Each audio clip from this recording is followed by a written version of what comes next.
you have this nice, mind-blowing move. Knight takes on h2.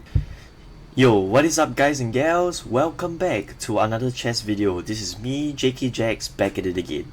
Today, I'm going to be showing you how to play the Two Knights Defense.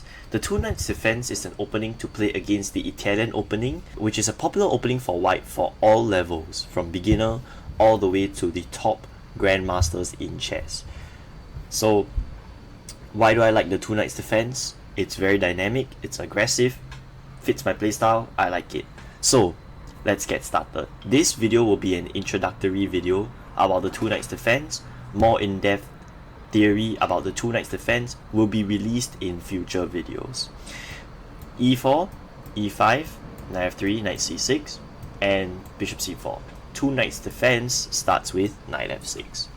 So the good thing about knight f6 is white only has two good moves here, d3 and knight g5. These two moves are perfectly reasonable for white.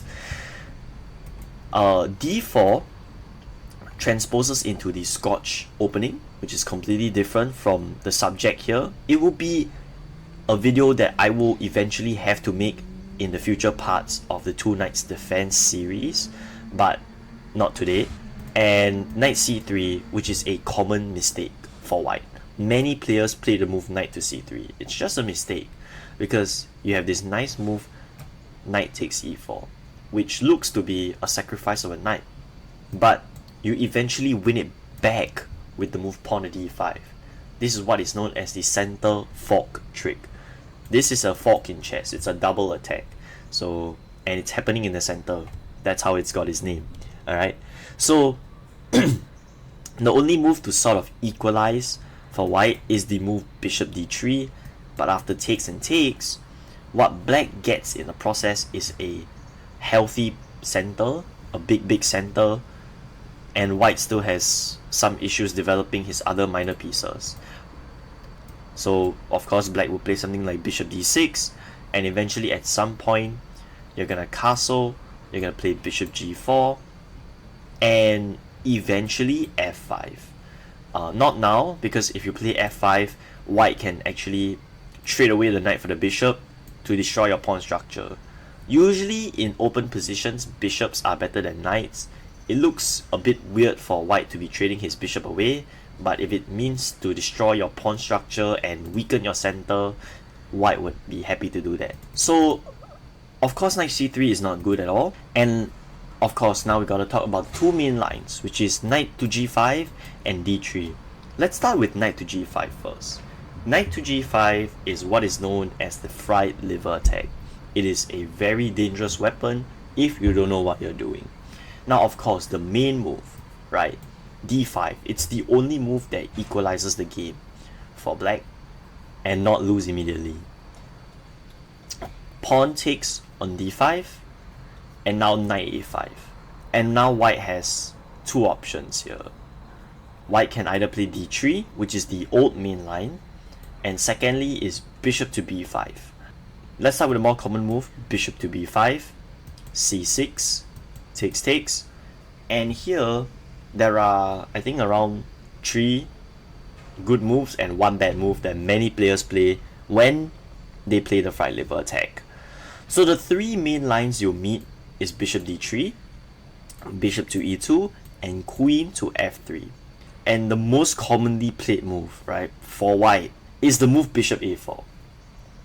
This is immediately losing for white because of the move pawn h6. So what does pawn h6 do? You kick the knight away from the g5 square. Now you force the knight to go into a bad square. You either force it to h3 or f3. Both of these squares are really bad, especially f3. It looks like a normal square for the knight to be at, but the problem is e4. And this is immediately losing for white.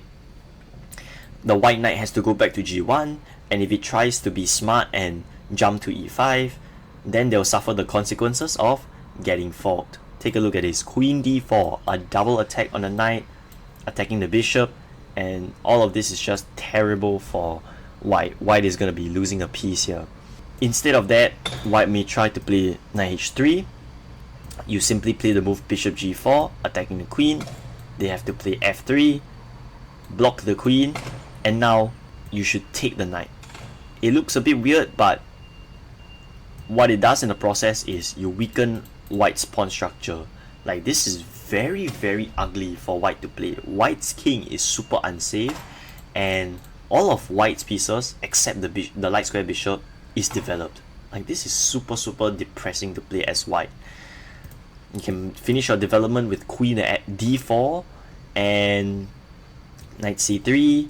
You can even win yourself a pawn already with queen to h4 check, followed by continue your development with bishop c5, and you're just gonna win this game. Bishop a4 is never a good move to play, but somehow so many people who don't study or don't understand the ideas of the fried liver attack, they make the mistake of going bishop a4.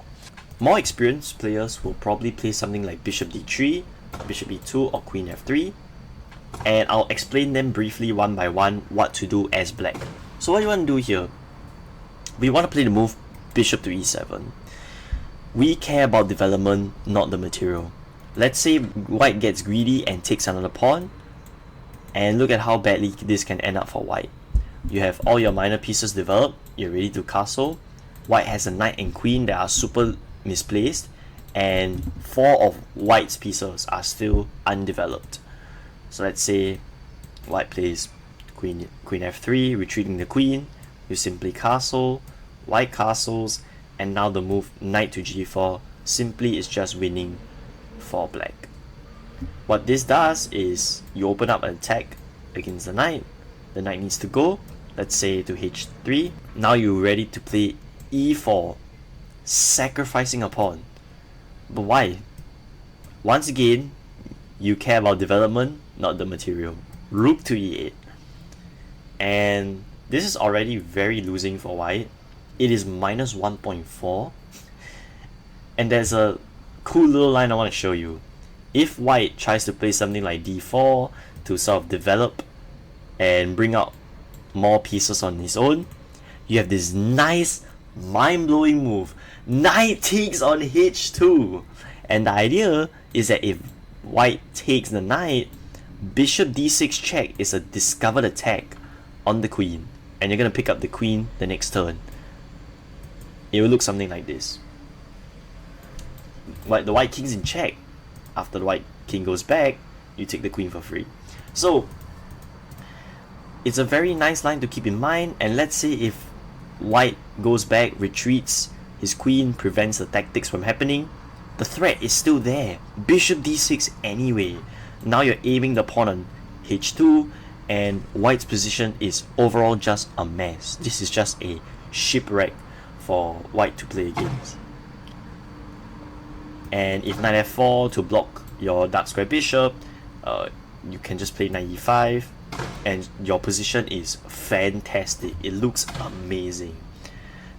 This is just so nice to play with black here. So that's a little sample line I wanted to show you guys.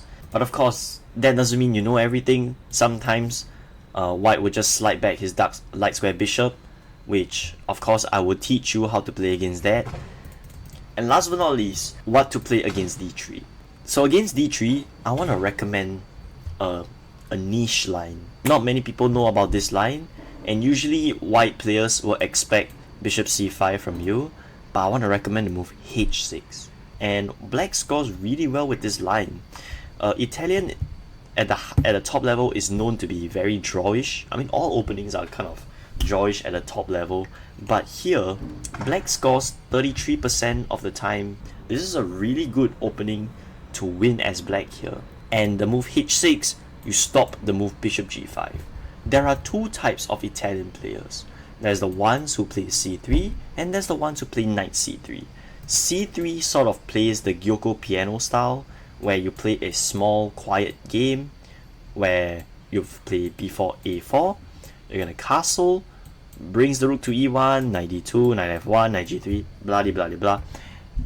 And then there are players who play knight c3 followed by bishop g5.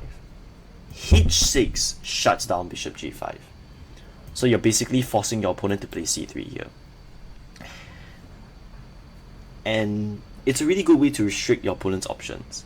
Also, when you put your bishop to c5, there's a chance that you'll get harassed with c3 followed by bishop b4. So let's say if they play c3 here, you're not going to develop your bishop, you're going to first solidify your pawn structure. It looks a bit weird to trap in your bishop, but you'll see why later. Let's say castles, and now this nice move, g5. This is very niche, not many people know how to play against this line, and that's why black scores 35% of the time. So with the move g5, you're ready to play g4 in the future, and how you're going to develop your pieces are as follows. Bishop g7, castles, bishop e6, and a6, and at some point, slowly but surely, you're going to generate a very strong kingside attack against white and shred white open. So this will be the line that I'm going to be recommending against d3 in my future 2 knights defense videos, and that would be pretty much every single variation against white's Italian here in the 2 knights defense. Hope you guys like the little introductory video on the 2 knights, and hope to see you in the future parts of the 2 knights defense video series. I'll catch you guys in the next one. See you guys next time. Bye bye.